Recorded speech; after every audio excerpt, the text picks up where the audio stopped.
Welcome to the Intentional Encourager podcast, where each episode brings you compelling conversations and stories designed to entertain, enlighten, and encourage. And now here's your host, Brian Sexton.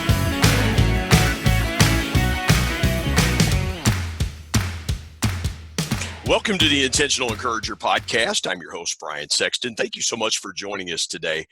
I have a real treat for you today. I have one of the most unique people that I've ever met on with me on the Intentional Encourager podcast. We have Rein Kansman on today with us.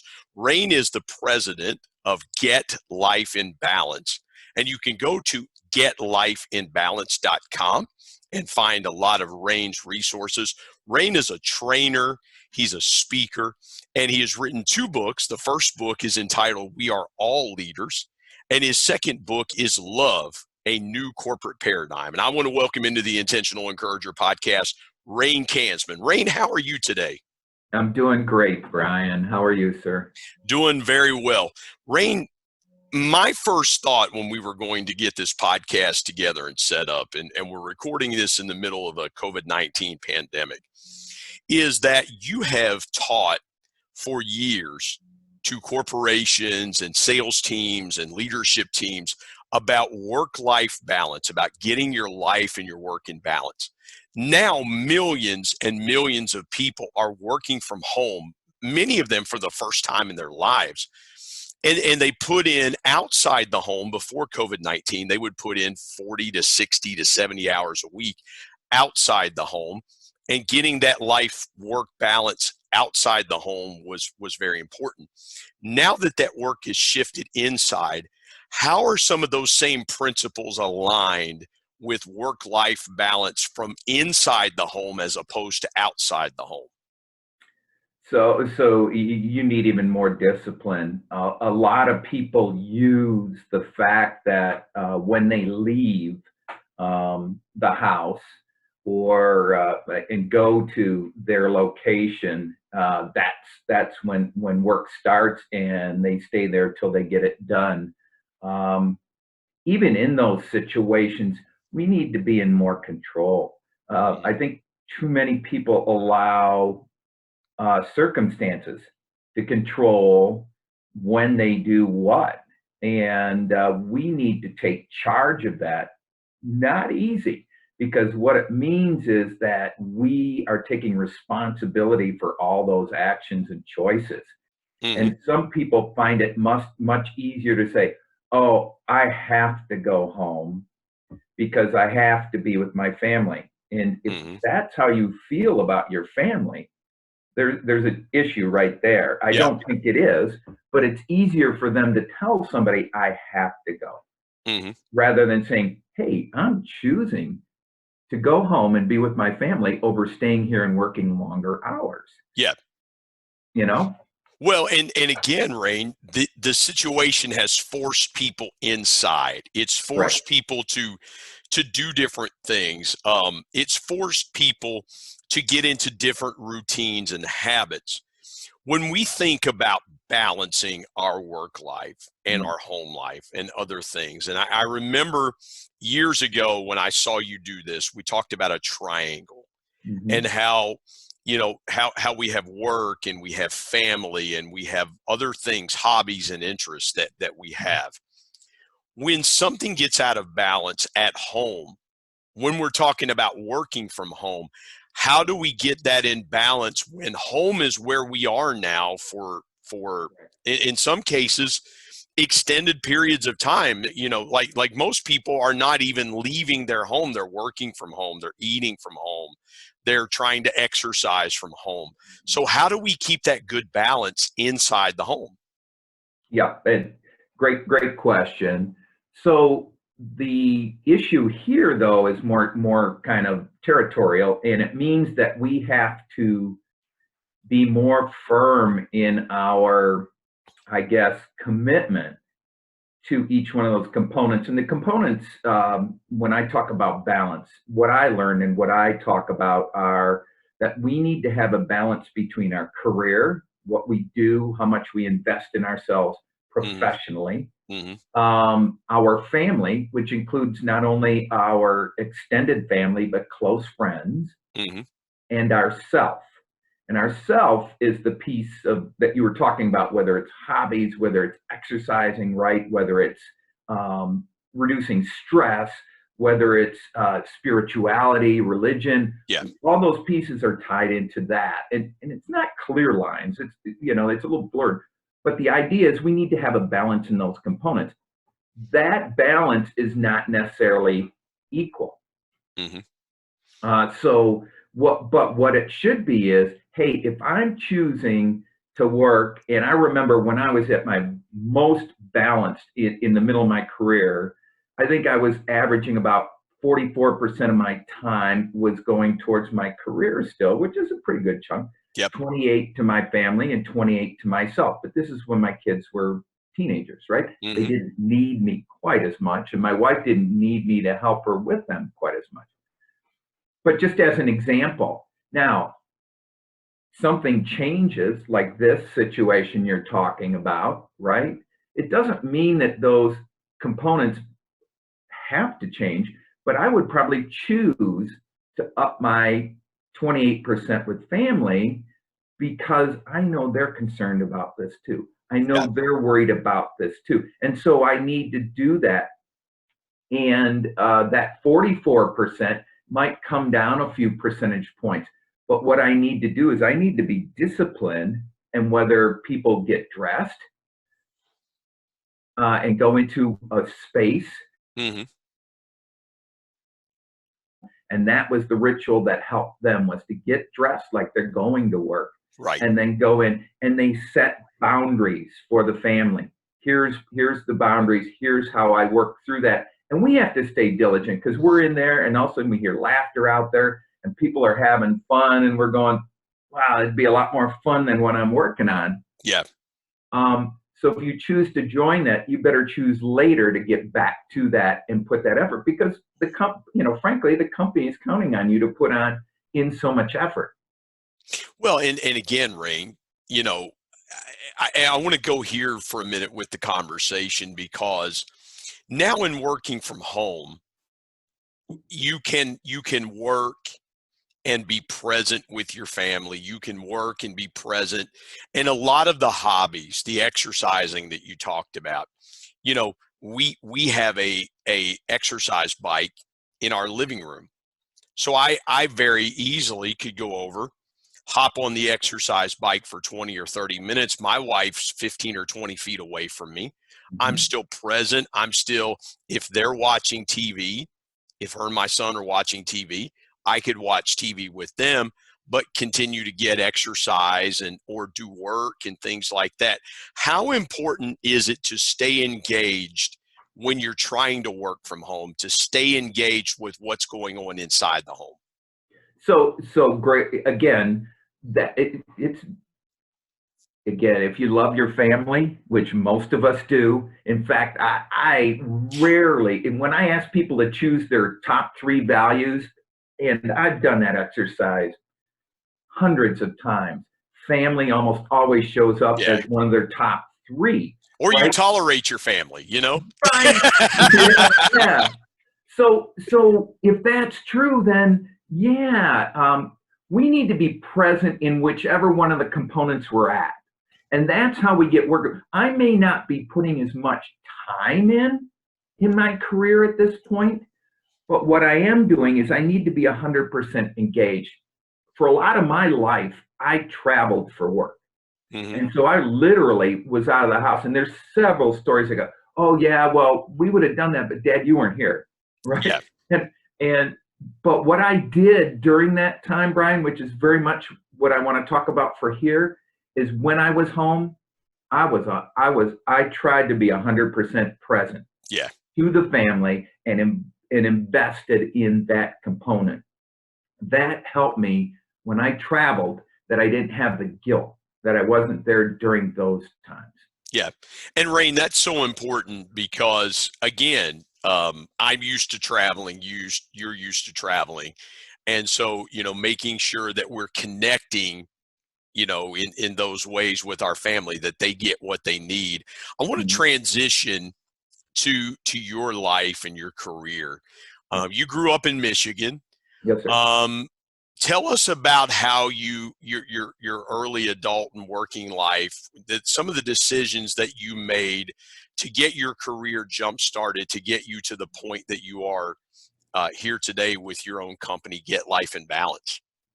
Great. Well, I'm pretty old, so it's a long story, but I am going to go. You're not that old. Come on, I'm you're going to go not a that little old. farther back.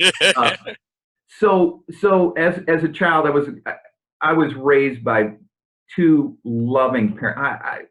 Brian, and your folks are still alive today. Yeah, and I have a blessed life. There was no issues. We always had food. There was no worry. They were great providers. They were supportive. They loved me. It was almost as though I couldn't do anything wrong. Grade school, I was a great student, but I got off track in middle school, junior high, we used to call it back then. Yep. Got off track because of some of the choices I made, not through anything that they did, but just choices I made. And what started getting me back on track was I always had that loving family. My parents, I have two younger siblings, brother and sister, are among my closest friends, as is my wife. Those are my three closest friends. I mean, to this day, and I always had that. So that helped me during the difficult times. In high school, my grades were really failing, and I was smart enough to have better grades. But I just wasn't as interested. And so my parents asked me if they could sit down with me and my counselor and figure something out. And what we decided to do, because I enjoyed cooking, my mom was a great cook, and I enjoyed cooking with my mom. And so they said, well, we have a vocational school program on food service. Would that be of interest? And I said, yeah. And so we decided, with their support, that I did that. And that started things. From there, I started in kitchens when I was 16, ended up going to culinary school for 2 years, graduated from prestigious culinary school, worked in many restaurants, 12, 13 years, as working in the back of the house and then moving up to executive chef at some prestigious locations. Went on to Michigan State to get my hotel or hospitality management degree, because I wanted to run my own restaurant, and I also wanted to prove that they weren't wrong. I was smart enough to get a 4-year degree. And so all those things kind of led to where I am. I always felt like, and it gave me confidence, because my confidence was at an all-time low before all those choices, right? But it gave me confidence in my ability to make money, to make things happen. And I always knew I could fall back and cook, right? Which, hey, if I can provide food. But on the other side of my life, I still was not confident in my ability to make friends and my confidence to do that. I met my wife, Minnie, at Michigan State, and we're going to be celebrating 40 years this happy anniversary. August. Thank you. In advance. I have to ask you something. I want to jump in here real quick, because you talking about the culinary arts world, and that's a world I am extremely familiar with, and people see the Food Network side of this. In other words, and Rein, when I was recruiting for a prestigious culinary arts school in Kentucky, I would have kids that would say, I would have kids that would say, well, I want to be a chef on TV. I want to do that. And they had no idea. And I had to tell them, Bobby Flay and guys like that, Emeril Lagasse, that you would see, you don't know how many years they toiled and the hours that they put in to get to where they are. Is that at the time in your life when you started really honing in on getting life in balance? Because I can just imagine, knowing that world, you put in a lot of 15, 16, 17-hour days in the restaurant, catering, and hotel scene, doing executive chef work, sous chef work, pastry chef, things like that. Great. Yes. So absolutely. I made some of my better, first of all, what I honed was my ability to delegate. And as a chef, there was one point, we had a $3 million food service operation that was going gangbusters, and high-end food, average ticket price, and this was early 80s, was somewhere close to $50 a plate. And I had a sous chef and a banquet chef because we did banquets out of the back. And I worked it out with both of them. So we got down to, we were all doing maybe 55 hours a week. And that was unheard of in that industry. Oh, absolutely unheard right? of. Absolutely unheard of. Yeah. But we had a great staff. Some of those people are my friends to this day that I could count on, right? So it started with the hiring and getting the right people in place, and then trusting. Both my sous chef and my banquet chef have gone on to be executive chefs on their own. So that was the other thing that I learned. I loved growing people. I love to set up people for success, and I love growing people. The next decision I made on balance was in 1985. My wife was pregnant with our first child. And I started to look at, okay, yeah, you may be working 55 hours, but you're working the hours that are opposite of when I wanted to be available there for my wife and child, right?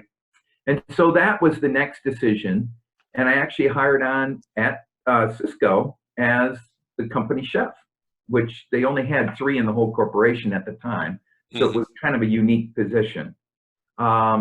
And that started my career there. That started my career. And again, there were weeks I put in 55 hours for that company and more, as you know. Yep. But they were more normal hours. And it was just transitioning from that 3 to 11, 3 to midnight, right, and going to a more normal 8 to 5. And I think a lot of people listening to this conversation, Rein, would go, well, wait a minute, you guys both worked jobs opposite? Because when I was recruiting, as I mentioned a minute ago, for the culinary school, I had to see kids and their parents in their homes when they were available. So from 12 to 9 p.m. or 12 to 10 if I was on the road recruiting, I was doing the same thing you were. My schedule was opposite of my wife and son's, and that kind of forced me to make a decision as well. Transition from an executive chef in a high-end restaurant to now you're going to a corporate environment. And for those that don't know, Rein and I both spent time at Cisco Corporation, the largest food service distributor in North America. They're a huge company. And so you got to see now the corporate world. When you went from transitioning to where you were at to the corporate world, what was that V8 moment that I like to call that aha moment where you thought, I'm not in Kansas anymore, to quote the old line from The Wizard of Oz? Yeah. So part of it had to do with language coming from the kitchen. And the other part had to do with... It can get quite colorful in the kitchen. Right. Whoa, okay. So that was one. But the big one was, what do you mean you can close down? Because our kitchen was almost 24/7, right? Yeah. And I now, another story for another day. Later on, I ran the operations department for 3 years. And now we're back to 24/7. But in a sales position, which the chef was in a sales support position, you had a lot more choice on, hey, I can go home. Not everything's done, but it's not going to happen till tomorrow morning. Yeah. So that was a huge, huge piece for me. I was a lot more in control of just me at the time. At first, I wasn't managing, but maybe 2 or 3 people that were on my team. So those were the transitions, and it took so long to get things done, right? That was the other piece. Yeah. I had to go to this committee or that committee and get signed off. And, as a chef, I had a great leader as a general manager at my last place, and he allowed me the freedom to make decisions. But I had lived and died by those decisions, right? Well, and a chef, that's what a chef lives for, is to have that kind of creative freedom to do what they want to do. Because if you think about it, and I'll just interject here for a second, that's what makes a great chef is continuing to push the envelope with flavors and concepts and things like that. And that's what chefs are constantly doing. So to have the freedom to do that had to be extremely liberating. And now you're going into an environment where you still have the freedom to create, but somewhat constrained. Creativity inside let's call it a vacuum, if you will, or a cocoon. Yep. So yeah, and that was again part of that. In so many comments later, well, we can take the chef out of the kitchen, but you can't take the kitchen out of the chef. I pushed a lot of boundaries when I was at the corporation. Many times it got me to some places where they didn't think it would, but it also got me fired twice. So, well, and let's talk about that. Let's talk about those transitions. You mentioned that you transitioned from being a chef, which you knew very well, and food and things like that. Now you're running operations. Did you seek to move to a different part to expand yourself, or did that opportunity come to you and you just said, okay, let's take a shot at this? So there's a missing piece in there. I actually transitioned from a chef into training. And that was pretty easy since I loved that at my last job running the hotel restaurant. And people thought, who better to teach salespeople? That's where all the money was invested at the time, was in sales training.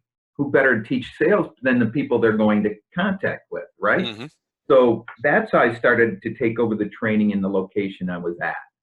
I took a big leap to apply for the Midwest regional training job where you and I met, right?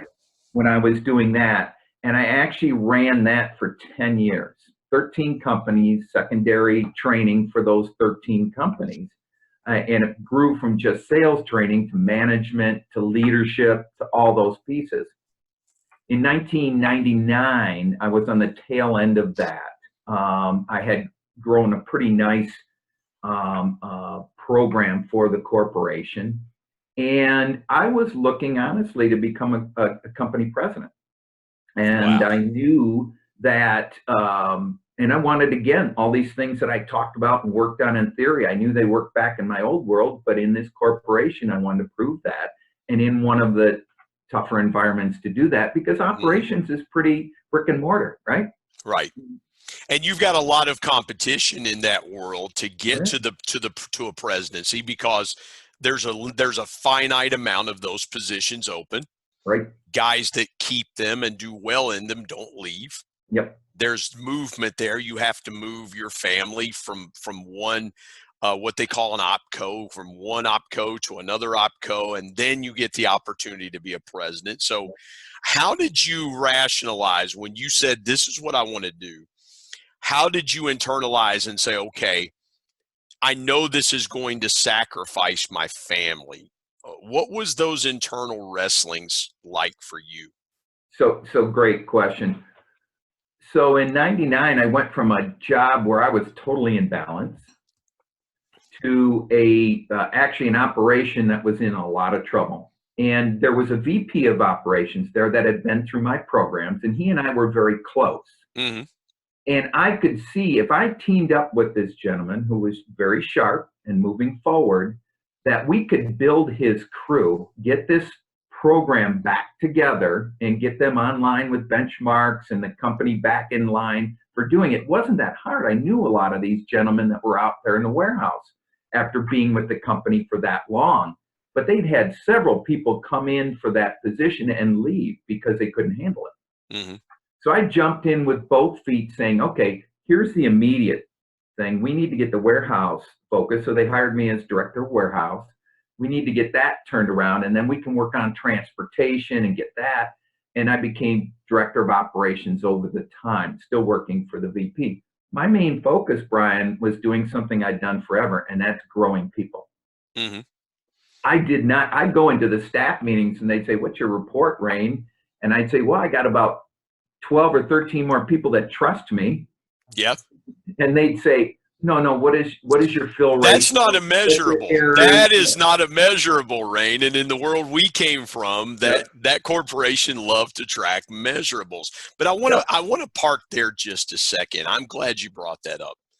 A lot of times people go into a situation where there is a huge problem that needs to be solved. And they say, okay, if we add 5 more trucks and we add 10 more people, in other words, they want to add numbers. Right. And maybe the problem is not that things that needed to be added, rather it's the people that need to be added to. Yep. Maybe all the problems are that the leadership that these people were working under, they weren't, their efficiency wasn't valued. Their productivity wasn't valued. Their contribution wasn't valued. Yep. And I've said this before, Rein, and I'll bring this into our conversation. There is a vast difference between appreciation and value. I appreciate my cell phone. I'm going to hold up my cell. I appreciate my cell phone. In a fire, yeah, I'm going to grab my cell phone, but I'm going to grab some valuables as well too, because I want to make sure, because those things are irreplaceable to me. And a lot of times in companies that I've been with, people have been quote unquote replaceable.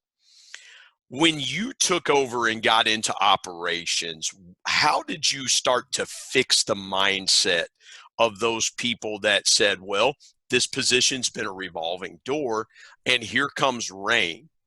What did you start to do differently that started to change those mindsets? So you described our situation accurately, Brian. It was a matter of trust. So I knew, and the other side of it, it's I joined them in season. That company in Grand Rapids does 70% of their business between Memorial Day and Labor Day. It's just banana because of, summer business.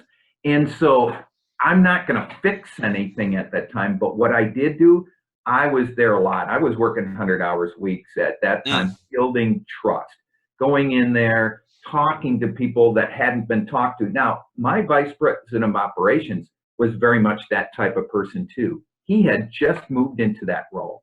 The person that had retired and his team were not used to doing that. They were more old school, right?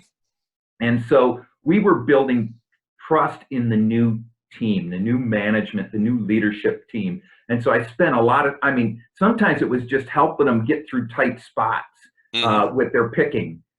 Maybe it was this, I never pretended that I knew more, but I asked a lot of questions. How do you make that happen? What do you think we could do to make your job easier? How can I help you understand how important you are to us moving forward and continuing to do that? And building that trust. That was what I spent a lot of time. Now, so I have a quick story, if you don't mind. Go ahead. Yeah. Back into the balance that you talked about. I had learned how to achieve balance back in '95 through a leadership program, and had applied that.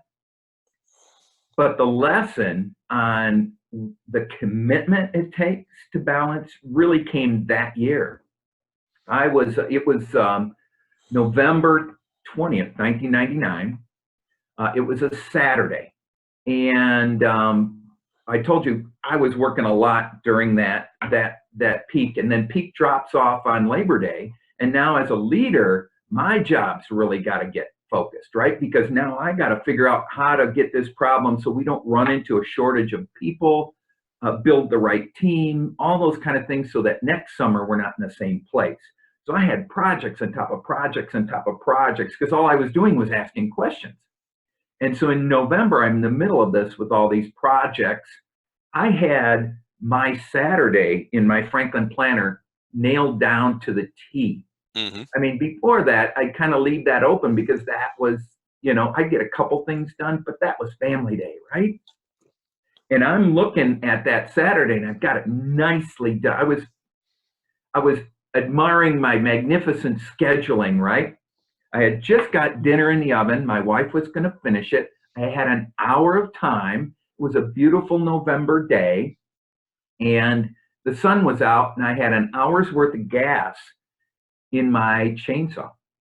And I said, I have that project out front where I've got to cut down these trees and move them in so they can decompose, because there were logs just left from construction, right? Yeah. And I could cut them and move them into the woods to decompose. It's about a quarter mile from my house. We had a large piece of property at the time. So I said, perfect fit. This will get me outside. It'll get me working physically, and I can kind of let some of this go. As I'm walking out there, I'm thinking, wait, this is Thanksgiving week. Generally, I take Thursday and Friday because we have a lot of family 2 hours away in Indiana that we get together, 40 people, Thanksgiving. Love that. Look forward to that forever. And now I'm saying, I can't take 2 days off, Mm-hmm. right? In my mind, I'm going, I'm too important. I can't take 2 days off. I can't take that time. And Mm-hmm. I'm thinking about that while I'm cutting logs, Mm-hmm. not focused on what I was doing, not present in the moment, which balance brings you. And the tip of the chainsaw hit a log down below, came back and hit me in the forehead and knocked me completely off my feet. Mm. I'm laying there, and all of a sudden I'm saying, okay, you're an idiot, and started getting on myself. You know about kickbacks, you know about chainsaw, blah, blah, blah. All I had on my head was a do-rag, right? Mm-hmm. And I'm looking around for my stuff, got it. And I started going, okay, what now? What now? And I started seeing blood coming out of my forehead. And I could feel my eyes starting to close. And I said, okay, this is something serious. Turn off your chainsaw, go back to the house. So I'm in shock, and I'm picking up my gas can, my chainsaw, my coat, and all those things, and walking up my driveway as blood spurting ironically on the chainsaw as I walk up the driveway. I put the stuff neatly away in the garage. Why? Again, don't know. Walked into the house, and my 8-year-old daughter, at that time was 8, was sitting watching TV in the living room, which is where we walked into. So I didn't want to freak her out, so I put my coat over my face, and I called for my wife. She came in, and I got into the bedroom and looked, and I had opened my face up across. Oh. So it was more than a butterfly bandage. It was more than, those kind of things were going to happen. Everything from there, again, was just blessed, right? I'm blessed. She got a red towel to put over my face. And she got a friend to come take care of the kids, take care of the food that was in the oven, all those kind of things. And she drove me to emergency. Now, we lived in outside of town. And so it was 20 minutes into emergency. Got there. Again, I stayed conscious. She stayed focused, which was not easy for her. And we got to triage, and then we got in, and I had a couple of really nice doctors. I was blessed again that the doctor on call was a doctor at a plastic surgeon, one of the best in town. Mm-hmm. So I had a couple of people that do really nice tight stitches, inside and out, x-rays to make sure nothing was cracked, those kind of things. And I'm driving home, or my wife's driving me to the pharmacy, and I still hadn't gotten the message. I'm going, oh man, I couldn't take 2 days off. Now, how am I going to show up at work, right? Looking like this. Halloween was last month. Mm-hmm. I'm sorry, I can joke about this. Yeah, absolutely. Halloween was last month, and the headaches were just incredible, right? Mm-hmm. And so we got to the drugstore. I called my boss. I said, hey, you got to know I had an accident, but I'm going to need to take Monday, Tuesday, and Wednesday, or next week off to kind of figure out how this thing's going, because my one eye was completely shut, right? Mm-hmm. And I said, but I have all my projects organized on my desk. Can you bring them Monday to my house so I can look at them with my one eye, so I'm just not totally, again, not picture, right? Right. That Monday, he showed up, brought the box. I started sorting that stuff out. Brian, there was not one thing in that pile that was more important than me staying focused on what I was doing with that dangerous piece of equipment. Not one thing in there. That message drove me to go, okay, it's not just about knowing how. You got to be totally committed to balance, because you, Rein, need to stay present to wherever you're at, especially in scenarios like that. And so did that start to develop your why behind what you were doing with people and helping people get that balance? Because for you had gotten balance, then it had gotten out of balance, and it happens to all of us. Yep. But you got in balance, got out of balance, and that was your why behind that, I'm assuming. So what was the lesson that you learned as far as recreating your why behind getting life in balance? So that is exactly, that week was pivotal. I took the projects and said, okay, Rain, you need to get centered first. How is this, when you go back to work the Monday after Thanksgiving, what are you going to do? What choices are you going to make that are different? How are you going to stay focused? Because you owe that to your family. Mm-hmm. About 3 weeks after that, I got another remembrance. I'm reading my story to my 8-year-old daughter for her to go to sleep, and she's tracing my scar and said, Daddy, you're lucky. I said, I know. I mean, because all I lost out of this whole thing was one tear duct, right?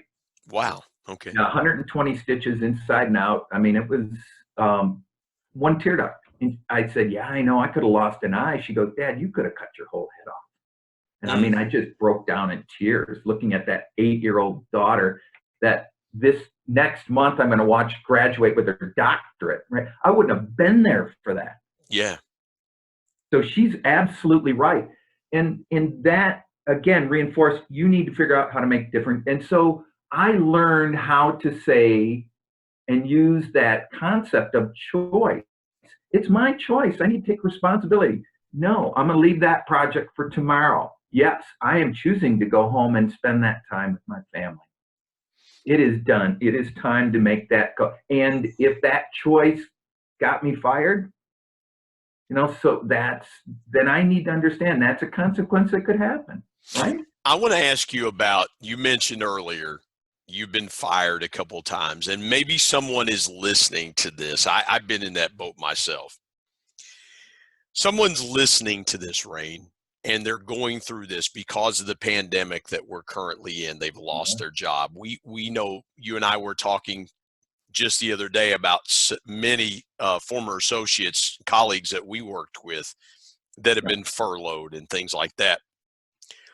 What is a piece of intentional encouragement that you could give those people during these times to help them get from point A, I've lost my job, to point B, I'm going to find something else to do?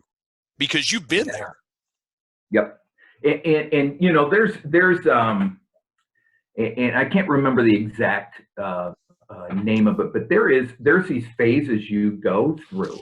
And again, I had been fired a couple of times in the restaurant business before that.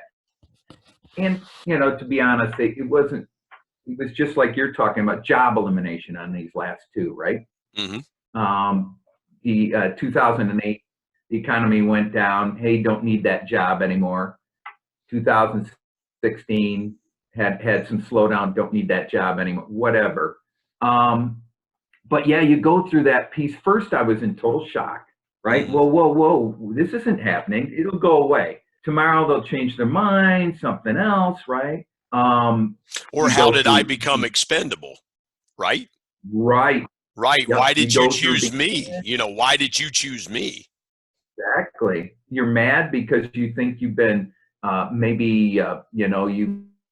it's been a challenge, like you were picked on or something, right? And then you get depressed. And that's the part that's the hardest. Man, it's real, it's happening, and what I know is gone, right? Mm-hmm. We need to go through those, but we need to figure out how to go through those quicker, right? And Mm-hmm. that's where our mind helps us, our ability to find places where we can gain confidence back, right? Helps us. And so, again, mine's always been that I've had wonderful support from all my family members. And so, I'd lean in there. I'd ask for help, right? I need that help. I need to figure it out. And take a few moments to clarify, okay, do you want to get back into doing something very similar that you're doing with maybe a different group or company? Or do you want to totally change where you're going forward, work for yourself, whatever? All those choices are yours to make, and you have a right to make that without judgment. But be real clear, because a lot of people, like relationships that go bad, they just jump into what they know because they're worried. Take an extra day or two to really figure that out before you make that call, because you might be getting yourself back into something that you don't care for going on down the road. I realized that I always chose, except for the 3 years in operations, I always chose positions that were not necessarily essential. If I stayed in a sales route, if I stayed as a operational person, if I stayed at merchandising that I did for a little while, if I stayed in one of those roles that are key roles, but I love training. I love that. And those are some of the first roles that I knew that going in when I choose those roles. So that's something you need to be aware of also. Dig down, find out. Another exercise that we're doing right now a lot is sit down and see what hasn't changed in your life, right? And that's a grounding experience. What hasn't changed in my life, and what am I grateful for?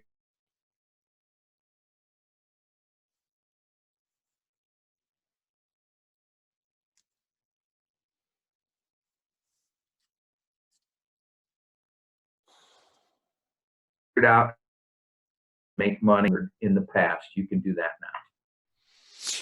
And Rein, I love what you said there. Stop and figure out what you're good at. Stop and figure out what your why is. Why do you work? Why can you be valuable to a company? Because I think the first thing that people go through is they ask the why in the other way. Like we talked about a moment ago, why did this happen to me?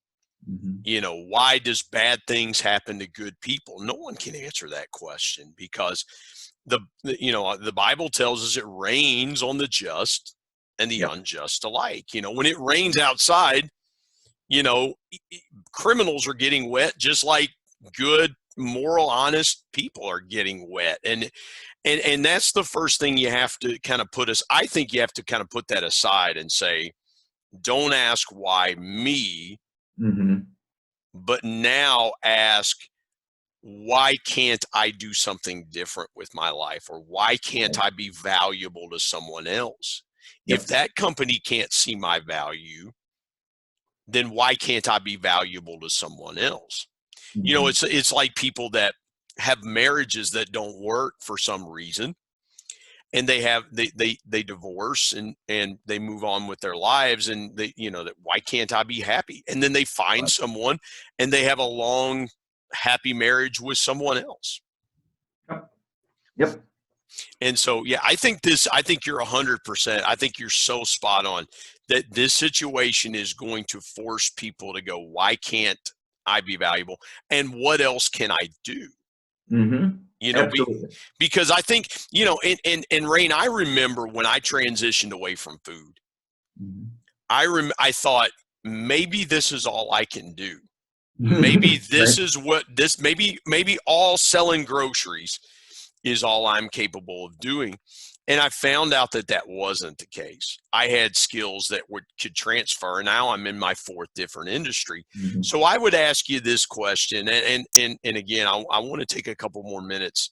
And I know we normally close with the intentional encouragement, but boy, this conversation is so good. I want to give somebody something that they can take with them and use. So what should people be looking at now as far as sharpening a different sword? Great. So what I've encouraged a lot of people to do is step back, okay, break down what you did that was successful and what were the skills involved.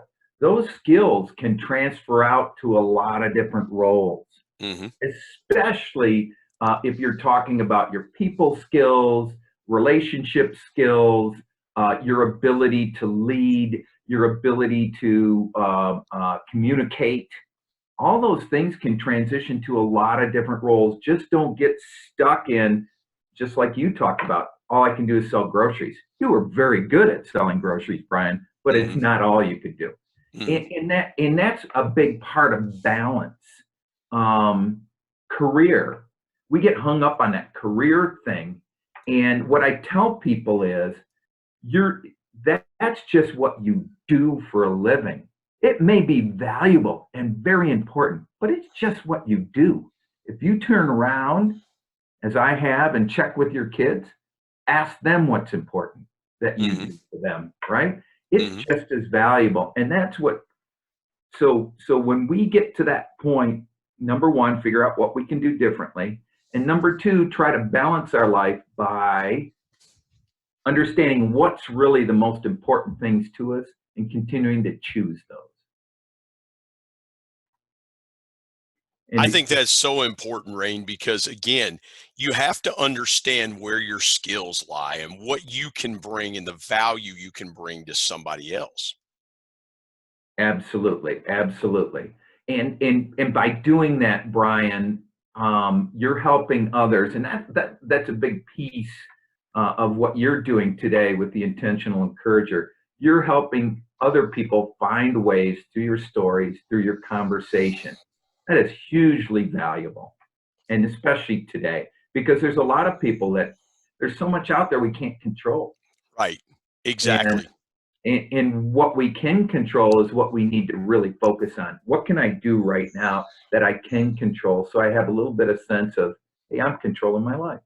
And let's talk about your resources, because I think that's a great place for us to park this part of the conversation. Is you wrote a book, as I mentioned at the top of the podcast, We All Are Leaders, and you mentioned that tapping into that internal leadership. You may have been someone that has always been on the front line, so to speak, not in a management position, but rather a frontline salesperson, a frontline, maybe a restaurant manager, maybe a frontline hotel worker.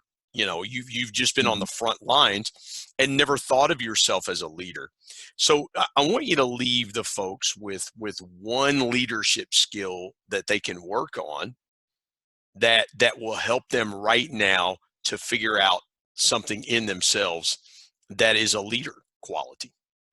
Okay, so when I look at leaders, leaders are those that others choose to follow. That's how I look at a leader. And so it starts with integrity. And so we need to continue to own the choices we make and make choices that benefit everyone. And if it can't benefit you, it may benefit others, because I mean, servant leadership, there's all kinds of books and pieces on that. And I totally believe that. And we talk about that with sales, Zig Ziglar's comments, right? About helping Yes. others.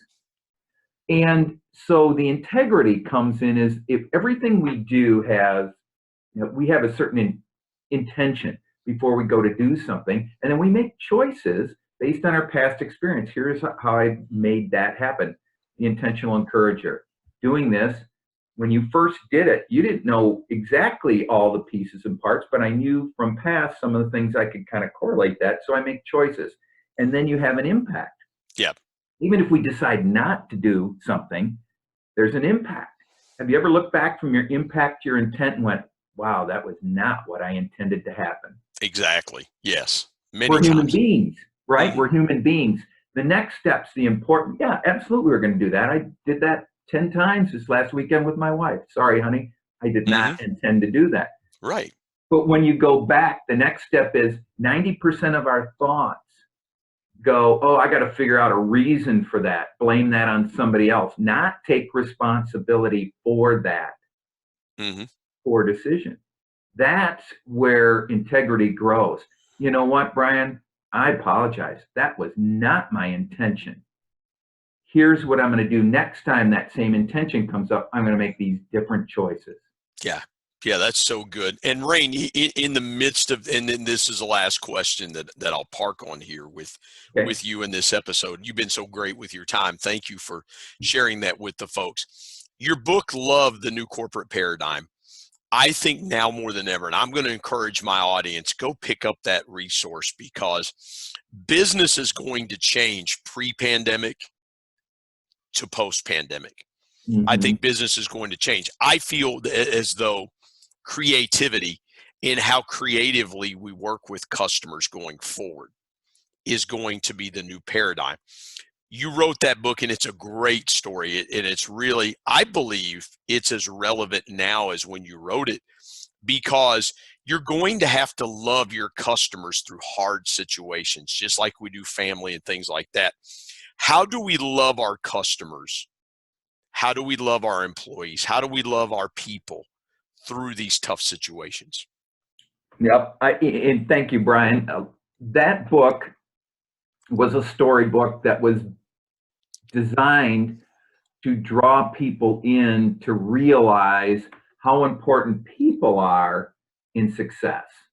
And I used love intentionally as a shock value, because every time I bring up the word love in a training class, they'd all, back up like, oh, you can't say that in here.